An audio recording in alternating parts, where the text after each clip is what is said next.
All right, so here's a question I've been testing. What if everything you've been told about learning English is actually making it harder? Oh, I love where this is going. You're talking about the whole you need to move abroad to get fluent thing, aren't you? Precisely. I mean, we optimize everything else in our lives, our morning routines, our workouts, our finances, but with language learning, people still think the only path is spending thousands of dollars to relocate. It's wild. And the research actually shows that's not the bottleneck at all. There are specific techniques, some of them almost embarrassingly simple, that can replicate immersion without leaving your apartment. Right. So today, we're breaking down the actual system behind fluency. We're talking about how to rewire your brain to think in English, how to train the physical mechanics of speaking, and how to create feedback loops that actually work. Plus, we're going to show you how to hijack habits you already have, like scrolling through your phone, and turn them into passive learning tools. Zero extra time required. This is all about leverage, using what you already do, starting where you are, and stacking small practices that compound. No relocation necessary. Let's dive in. All right, let's tackle one of the biggest myths in language learning. The idea that you need to pack your bags and move to London or New York to actually speak English well. I've tested this assumption myself, and the data tells a completely different story. This is such a pervasive belief. I see it constantly in language learning forums. People think, if I could just be surrounded by native speakers 24/7, everything would click. But here's what the research actually shows. Many learners believe they need to move to the UK or America to speak English well, but you genuinely don't even need to live in London to become fluent. And I want to be clear, immersion can be valuable, but it's not the magic bullet people think it is. In fact, I'd argue it's often the least efficient path for most learners. Think about the ROI here. You're talking about thousands of dollars in relocation costs, visa complications, potentially leaving your job, all for something you can replicate at home for basically free. Plus, there's a psychological factor that people completely overlook. Moving to a new country without adequate preparation can actually trigger what researchers call foreign language anxiety, or FLA. This is a documented phenomenon where high-pressure environments, like suddenly being dropped into an English-speaking country, can make it harder to learn, not easier. Wait, so you're saying the stress of immersion can actually work against you? Correct. When you're anxious about making mistakes, about not understanding what people are saying, about ordering food or asking for directions, your brain goes into fight or flight mode. That's not a learning state. You're too busy managing stress to actually absorb the language patterns around you. That matches what I've seen when I've experimented with learning languages. The best progress always came when I felt safe to make mistakes, not when I was thrown into the deep end. So what's the actual bottleneck that people are trying to solve by moving abroad? The real problem is what I call translation lag. This is when you're constantly translating from your native language in your head before speaking English. Someone asks you a question. You hear it in English, translate it to your native language, formulate an answer in your native language, then translate that back to English before speaking. That process takes time and absolutely slows down your speaking. And people think being around native speakers will somehow short-circuit that process? They hope it will, but here's the thing. Translation lag isn't solved by location. It's solved by practice structure. You can be in London for a year and still translate in your head if you're not actively training yourself to think differently. Meanwhile, someone in Tokyo or Sao Paulo can eliminate translation lag in a few months with the right techniques. So let's break down the actual system here. What's the minimum effective dose to solve translation lag without buying a plane ticket? First, you need to accept an uncomfortable truth. You don't need perfect grammar to begin speaking. This is where people get stuck. They think, I'll move to London once my grammar is perfect, or I'll start speaking once I know enough vocabulary, but that's backwards. This is the classic optimization trap, over-preparing instead of testing. I see this in every domain. People spend months planning the perfect workout routine instead of just going to the gym. They research the perfect productivity system instead of just starting to work. Right, and with language, the cost of starting imperfectly is basically zero. You're not going to break anything. The worst-case scenario is you make a grammatical mistake, someone might correct you, and you learn faster because of it. So the actual strategy is to start where you are with what you have right now. Not in London, not after 6 more months of grammar study, but today. Correct. And here's what I found works. Instead of thinking I need to be in an English-speaking country, reframe it as I need to create English-speaking moments in my current environment. Those are completely different problems with completely different solutions. Give me a concrete example. What does that look like in practice? Let's say you're in Vietnam and you want to reduce translation lag. You don't need to move to London. You need to create situations where translating is impossible or impractical. For instance, when you're alone and thinking about your day, force yourself to think in English. When you're watching a show, don't use subtitles in your native language. Use English subtitles or none at all. So you're essentially creating artificial constraints that force your brain to operate in English mode, even though you're not physically in an English-speaking country. Precisely. And the beautiful thing is, you can control the difficulty level. In London, you can't pause a conversation when you're confused.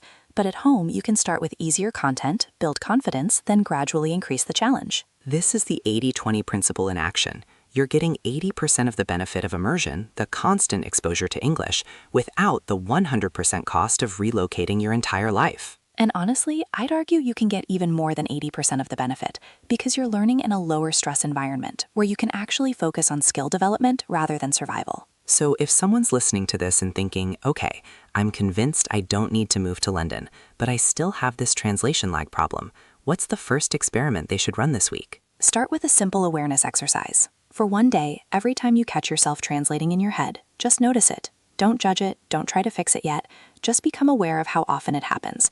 That awareness is the first step to changing the pattern. I love that because it's a zero-cost experiment with immediate feedback.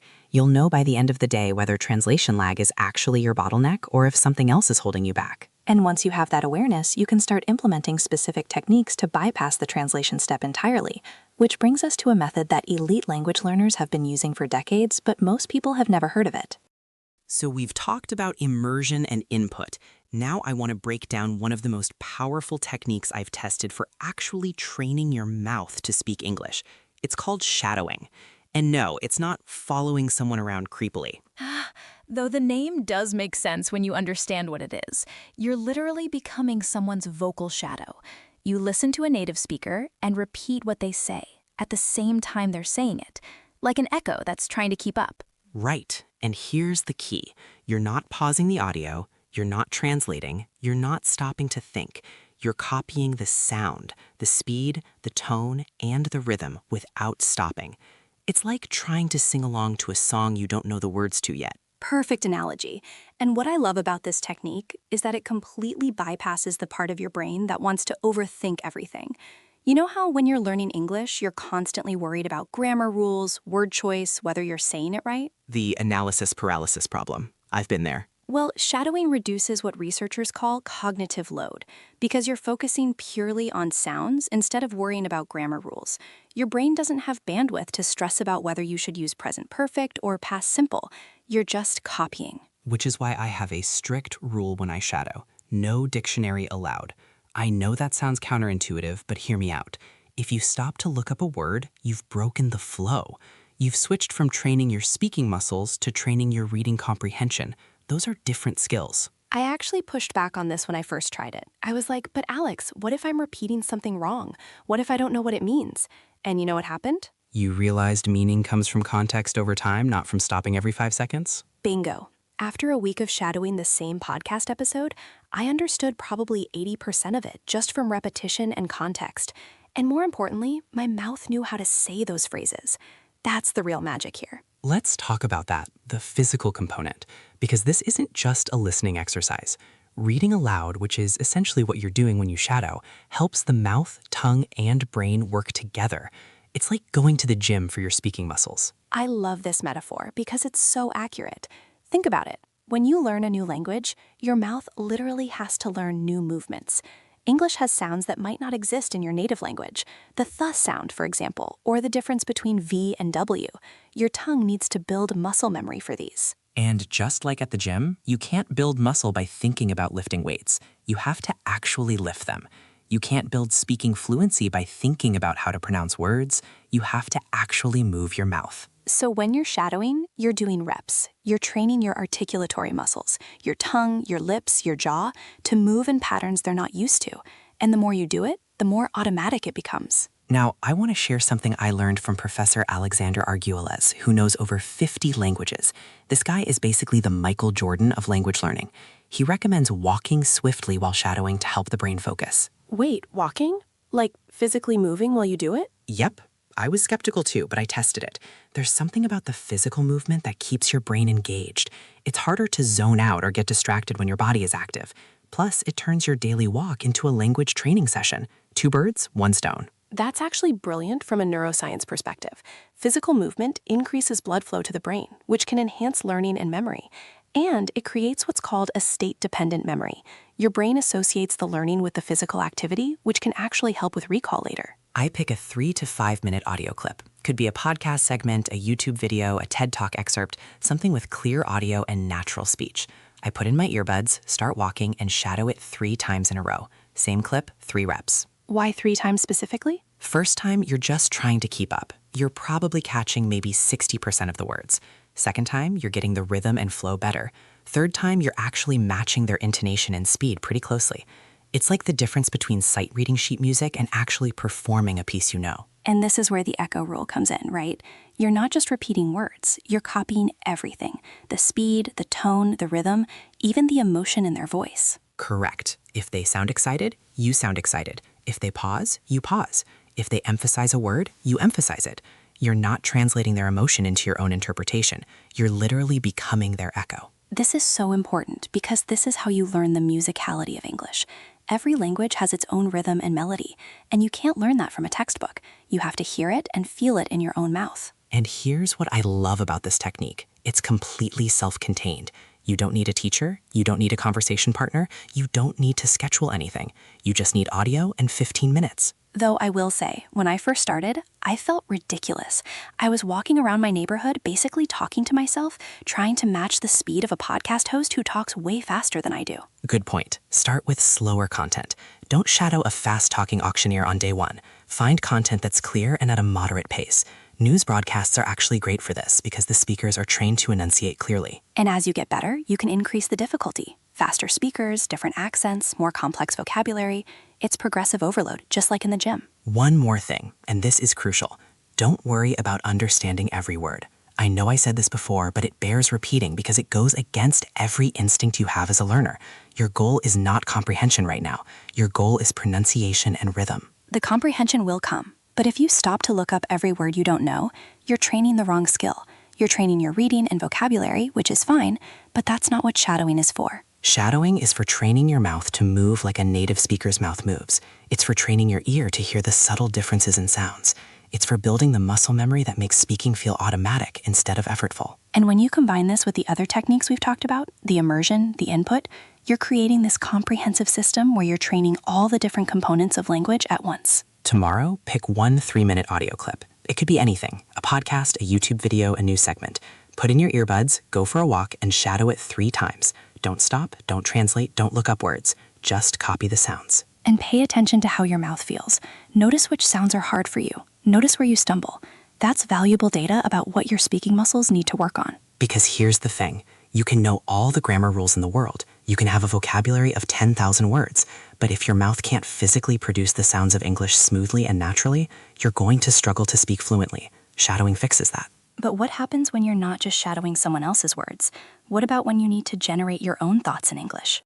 Here's where most people completely sabotage their progress without even realizing it.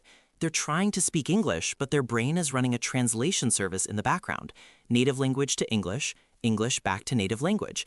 It's like having a middleman who slows down every single transaction. And the delay is real. I mean, think about it. When you're translating, you're essentially processing everything twice. Your brain has to work double time, which is why conversations feel exhausting, and you can never quite keep up with native speakers. So I ran this experiment on myself. I called it the 1 thought at a time rule. Super simple premise. I would narrate my day using the most basic English sentences possible. And I mean basic, like embarrassingly simple. How basic are we talking? I'm talking, I need coffee. That's it. Or the sky is blue. Literally what a 3-year-old would say. And here's the key. I wasn't translating these thoughts. I was thinking them directly in English about what I was experiencing in that moment. Wait, but doesn't that feel, I don't know, kind of silly? Like you're dumbing yourself down? That's what I thought at first, but here's what I discovered. Your brain doesn't care about complexity when it's building new pathways. It cares about repetition and directness. When you think I see a dog while looking at an actual dog, you're creating a direct connection between the visual input and the English words. No translation layer. This actually ties into something called dual coding theory. The research shows that when you pair a word directly with a mental image, like literally picturing a dog when you think the word dog, it's significantly easier to remember than if you translate it through your native language first. Right, and the data backs this up. Thinking in English helps your brain connect directly to the language without the delay of translation. You're essentially rewiring your neural pathways to skip the middleman entirely. So what happened after you started doing this? Did you just walk around narrating your life like a nature documentary? Pretty much, but here's where it gets interesting. After about a week of doing this silently in my head, I moved to phase 2, whispers. I started having actual conversations with myself out loud, but quietly. Like I'd be making breakfast and I'd whisper, I am making eggs. The pan is hot. I need salt. Okay, so you definitely looked a little unhinged to anyone watching. Oh, absolutely. My roommate thought I'd lost it, but the progression from thoughts to whispers is crucial. You're adding the physical component. Your mouth is forming the words. Your ears are hearing them. You're creating multiple reinforcement loops. And this is where most people skip steps, right? They want to jump straight to having complex conversations, but they haven't built the foundation of thinking in simple English first. Correct. It's like trying to run before you can walk. The research is clear on this. To start thinking in English, use short sentences about what you see. I see a dog. I am tired. These aren't just beginner phrases. They're the building blocks of fluency. So let's make this practical. If someone's listening right now and wants to start this today, what's the minimum effective dose? What's the actual implementation? Pick 3 moments in your day: morning routine, lunch break, and evening wind down. During those times, narrate everything you're doing in simple English sentences, just in your head at first. I am brushing my teeth. The water is cold. I feel tired. That's it. 3 moments, simple sentences. What's the time commitment we're looking at? Maybe 5 minutes total across the whole day. But here's the thing, it doesn't feel like practice because you're just describing what's already happening.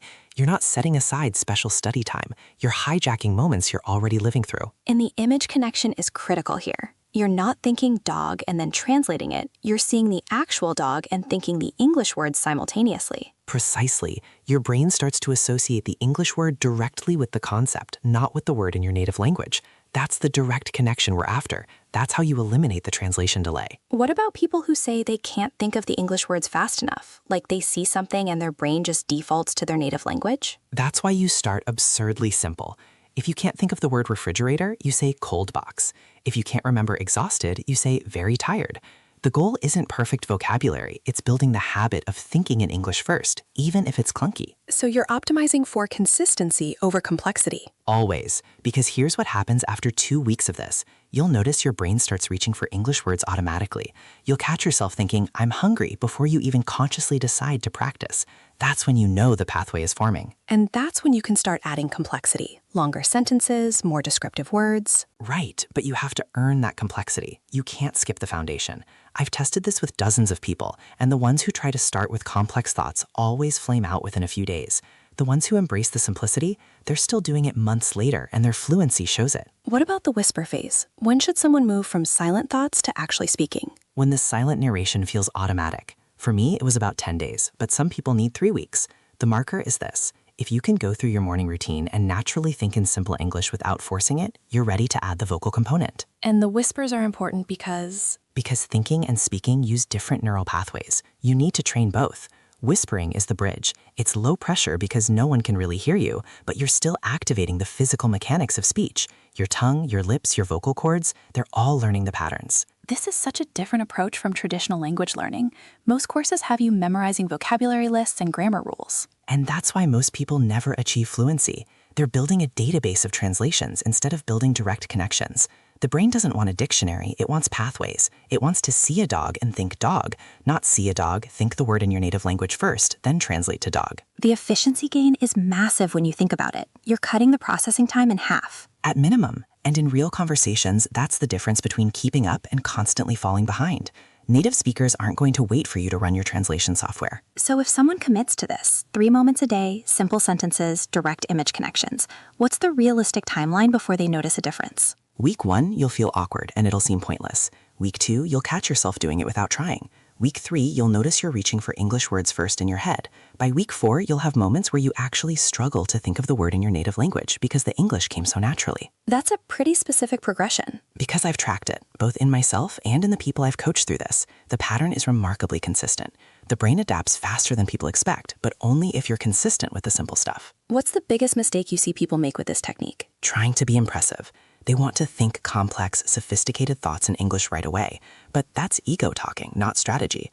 The person who thinks I need water 100 times is going to progress faster than the person who tries to think I am experiencing a sensation of dehydration once and then gives up because it's too hard. Simple, repetitive, consistent. That's the formula. And here's the beautiful part. Once you've built this foundation, everything else gets easier. Because now when you're learning new vocabulary or practicing conversations, you're not fighting against a translation habit. Your brain is already wired to think in English. It's like you're building the infrastructure first, then adding the buildings later. Perfect analogy. Most people try to build skyscrapers on sand. We're pouring concrete first. It's not glamorous, but it's what actually works. But once that foundation is solid, the question becomes, how do you actually hear what you sound like? Okay, here's something I tested last month that sounds almost too simple to work, but the data is wild. I changed my phone's language settings to English. That's it. Just went into settings and switched everything. Wait, you're telling me you're learning English from your phone's menu options? Precisely. Think about it. How many times do you interact with your phone every day? Americans check their phones 186 times per day on average. That's 186 micro exposures to English words every single day for free. That's actually brilliant from an optimization standpoint. You're not adding any new behavior. You're just hijacking an existing habit loop. What kind of words are we talking about here? Super practical stuff. Settings, brightness, airplane mode, battery, notifications. These aren't fancy vocabulary words. They're the exact terms you'll need in real life. And because you're seeing them in context while you're actually adjusting your brightness or turning on airplane mode, your brain connects the word to the action instantly. So it's passive learning through repetition and context. I love that. But I'm curious, what about comprehension? If someone switches their phone to English and they're only catching maybe 30% of what they're reading, is that even useful? This is where the research gets interesting. Even if you only understand 30 to 50% of what you're hearing or reading, it's still training your brain. Specifically, it's training your ears to the rhythm of English, the cadence, the stress patterns, how sentences flow. Right, because fluency isn't just about vocabulary. It's about internalizing the music of the language. I actually tested this with podcast listening. I'd put on English podcasts while cooking dinner, not trying to understand every word, just letting the rhythm wash over me. After a few weeks, I noticed I was picking up phrases I'd never formally studied. That's the passive versus active learning distinction. Active learning is when you sit down with a textbook and deliberately study. Passive learning is when English becomes your background music. Both matter, but passive learning is massively underutilized because people think if they're not understanding everything, they're wasting time. But the 30% rule says otherwise. Even partial comprehension is building neural pathways. So what's the implementation strategy here? Just switch your phone and hope for the best? I'd go further. Switch your phone, yes, but also think about your other daily digital touchpoints, your social media apps. I know TikTok and YouTube Shorts get a bad rap for being time wasters, but hear me out. Those 20-second videos are perfect for language learning. Because they're short enough that you can watch them multiple times without it feeling like work? Right. And they're real-world English, not textbook English. You're hearing slang, idioms, regional accents, the way people actually talk. The algorithm will start feeding you English content once you engage with it a few times. Suddenly, you're getting 20-second doses of authentic language throughout your day.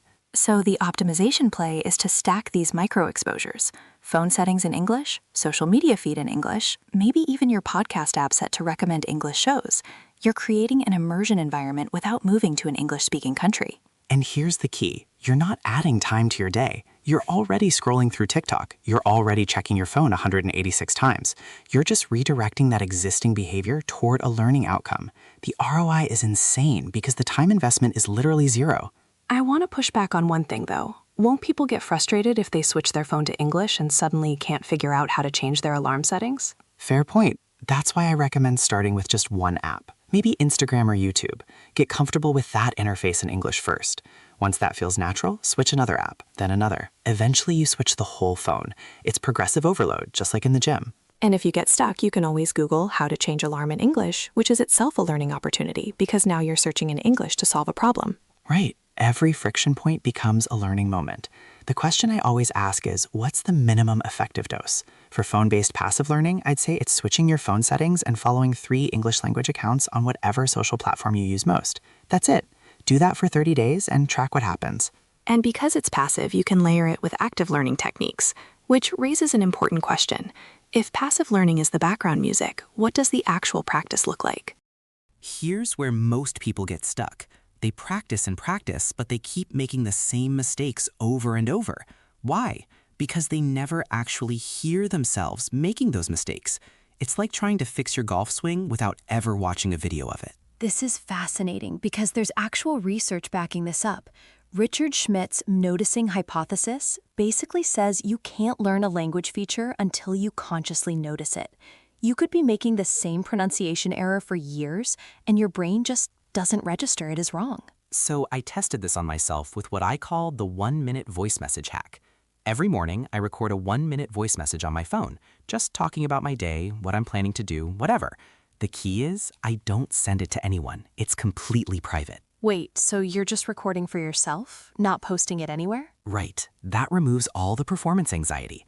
Then here's the critical part. I listen back to it immediately, and suddenly I hear all these mistakes I had no idea I was making. Like I kept saying I go to the store yesterday instead of I went.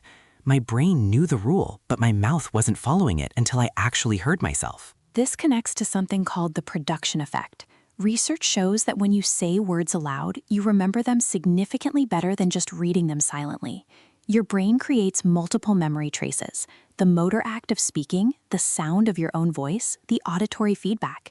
It's like triple encoding the information. And the beauty is, once you notice the mistake, you can't unnotice it. It starts to bug you every time you make it, so you naturally correct yourself.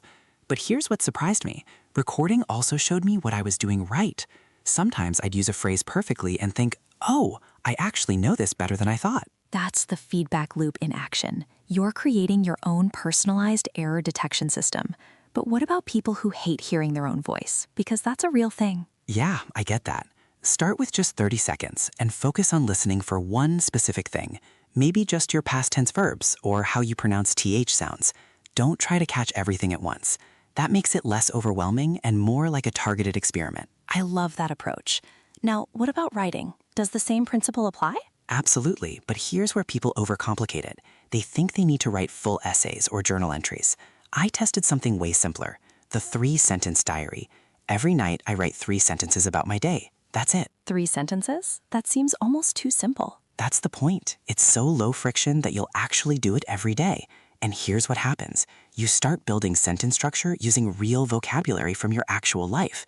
Not textbook scenarios about going to the post office, but stuff like I had a difficult conversation with my boss, or I tried a new recipe and it was terrible. So you're practicing the language you actually need, not generic phrases. Correct. And because it's only 3 sentences, you can actually focus on getting them right. I use my phone's notes app, and I'll often rewrite a sentence 2 or 3 times until it feels right. That's active learning, not just passive practice. This is where the noticing hypothesis comes back in. When you write something, look at it and think, wait, is that right? That moment of uncertainty is actually valuable. Your brain is flagging something to investigate. Right. And here's a pro tip. After a week, go back and read your old entries. You'll spot patterns in your mistakes. Maybe you always mess up prepositions, or you avoid using certain tenses because you're not confident with them. That's data you can use. So you're essentially creating a personalized curriculum based on your actual weak points, not what some textbook thinks you should learn. Now here's where it gets really interesting. Taking this feedback loop and making it social. I joined a couple of WhatsApp groups for English learners, and the dynamic completely changed. Suddenly, I'm not just talking to myself in voice messages, I'm sending actual messages to real people who respond. How is that different from just practicing alone? The stakes are real, but still low. If I make a mistake in a WhatsApp message, someone might gently correct me, or I might realize it when I read their response. But it's not like a formal class where I'm being graded. It's just conversation. And that makes the language feel alive instead of academic. What kind of groups did you find most useful? I tested a few different types. Some are organized around specific interests. There's one for people learning English who love cooking, another for tech enthusiasts. The topic-based ones work better because you're not just doing language drills. You're actually discussing something you care about, which means you're motivated to express yourself clearly. And apps like Tandem? How do those fit in? Tandem is great for structured language exchange. You match with someone who speaks English and wants to learn your language, so you spend half the time helping them, half the time getting help. What I like is that it's reciprocal. You're not just taking, you're giving. That removes some of the awkwardness. The production effect would apply here too, right? You're speaking, hearing yourself, getting immediate feedback from another person. Absolutely. And here's what I noticed. In these conversations, I started catching my own mistakes before the other person corrected me, because I already trained myself to notice them through the voice message practice. So the feedback loop was getting faster and more automatic. That's the compound effect of these small daily practices. The voice messages train your ear, the diary trains your eye, and the social practice trains your real-time error detection. And none of it requires moving to an English-speaking country or hiring an expensive tutor. You're creating your own immersion environment with tools you already have. The question is, are you willing to feel a little uncomfortable listening to your own voice or sharing imperfect sentences with strangers? Because that discomfort is actually where the learning happens. You can't optimize your way around it. You have to go through it. But here's the thing. Once you start noticing your progress, that discomfort turns into curiosity. You start wondering, what else can I fix? What else can I improve? And that's when English stops being a chore and starts being a puzzle you actually want to solve. So here's what I keep coming back to. We started this conversation asking whether you need to move abroad to learn English, and the answer is actually more interesting than yes or no. The real question is, are you willing to feel a little ridiculous in your own living room? Right, because that's what all these techniques have in common. Shadowing while walking around your apartment, talking to yourself in English about your breakfast, recording voice messages that make you cringe, none of it requires a plane ticket. It just requires getting comfortable with discomfort. And that's the optimization insight here. We're not adding massive new commitments. We're hijacking what you're already doing. Your phone is already in your hand, you're already scrolling, you're already thinking. We're just redirecting existing behavior and adding tiny feedback loops. The feedback piece is what makes it sustainable, though. Without recording yourself or writing those 3 sentences, you're practicing in the dark. You need to notice the gap between what you think you're saying and what's actually coming out. That's where the neuroscience gets exciting. Your brain can't fix what it doesn't consciously recognize. So if someone's listening to this and thinking, okay, I'm convinced, but where do I actually start? What's the minimum viable experiment? Change your phone to English today. Pick one 5-minute podcast episode and shadow it tomorrow while walking. Then record yourself saying 3 sentences about what you did today. That's it. 3 actions, $0, and you've created your own immersion environment. And here's the thing. You'll probably feel awkward doing all 3. That's not a bug. That's confirmation you're doing it right. The discomfort is the signal that you're building new neural pathways instead of staying in your comfort zone. So the real takeaway isn't about techniques or hacks, it's about permission. Permission to start messy, to sound weird, to notice your mistakes without shame. Because fluency isn't something you achieve by moving to London. It's something you build, one embarrassingly simple sentence at a time, right where you are. And if you do that consistently, 6 months from now, you won't recognize your own voice recordings. That's the compound effect of small, stackable practices. That's optimization in action.